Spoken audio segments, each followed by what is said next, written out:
সাইবেরিয়ার তুষারপাতে সবুজ ফসল ফলবে না, গানটা এবার সত্যি হবে আমাদের এই ঝিনাইদহ।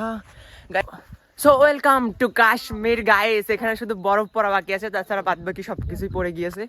জাস্ট দেখো কাশ্মীর কেন বলছি, দেখেছো বরফটা বাদে সবকিছু পড়েছে। সো গাইস এবার তোমাদের আমরা দেখাবো, মানে আমি দেখাবো যে কাশ্মীরের মানুষ কিভাবে চাষবাস করে খায়। তো ফার্স্টে আমরা এখানে দেখছি সরষে ক্ষেত, যেটা বাংলাদেশে অনেক ফেমাস, আর মশা তাই। সো আমরা তোমাদের দেখাবো সরষে কিভাবে এরা চাষ করে। এখন দেখে মনে হচ্ছে যে ফুল ফুটে গিয়েছে অলরেডি। তোমরা দেখতে পাচ্ছ কি জানো, ওই যে দূরে হলুদ হলুদ দেখা যাচ্ছে। চলো আরো কাছে গিয়ে দেখা যাক সরষে এরা কিভাবে চাষ করে। আমার চুলটাকে ইগনোর করো তোমরা। আমি কাশ্মীরের মানুষজন কি কষ্ট করে জাস্ট এই শীতের ভিতরে এত সুন্দর ফসল ফলিয়েছে, জাস্ট ভাবতে পারো তোমরা। শুধু এই সরষেই শেষ না, আরো আছে ভুট্টা না, হ্যাঁ সেগুলো তোমাদের দেখাবো। ভুট্টা দাঁড়াও, সামনে আছে ভুট্টাগুলো, চলো দেখানো যাক। জাস্ট তোমরা দেখো যে ভুট্টা মানে ওই পাশে আরো আছে যেগুলো একটু বেশি বড়।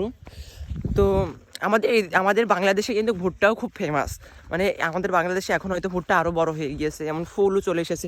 জাস্ট দেখো গাছগুলো একটু ছোট আছে, তো ওই যে দূরের গাছগুলো অনেক বড়।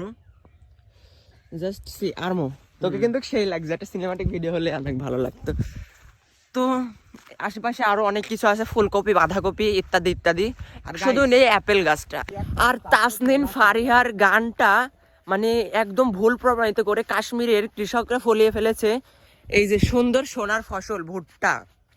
দেখতে পারছো তোমরা ভুট্টার ভিতরে এখানে আমাদের দেশে আমরা যখন ছোট ছিলাম তখন হচ্ছে ভুট্টা বইতে সেই কি বেতর শাক না কি আছে, ওটা আমরা তুলতে যেতাম। আর এই দেখো কাশ্মীরের ফ্রেন্ড আমার, এটা না কাশ্মীরের ফ্রেন্ড হচ্ছে এই যে এরা ছোট ছোট বাচ্চারা আমার ফ্রেন্ড।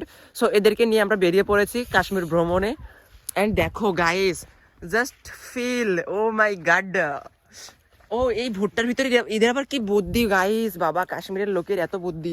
এর ভিতরে দেখো ঝাল গাছ, এই দেখো ঝাল গাছও লাগিয়েছে। কি রে আর এমন বুদ্ধি তোর আছে?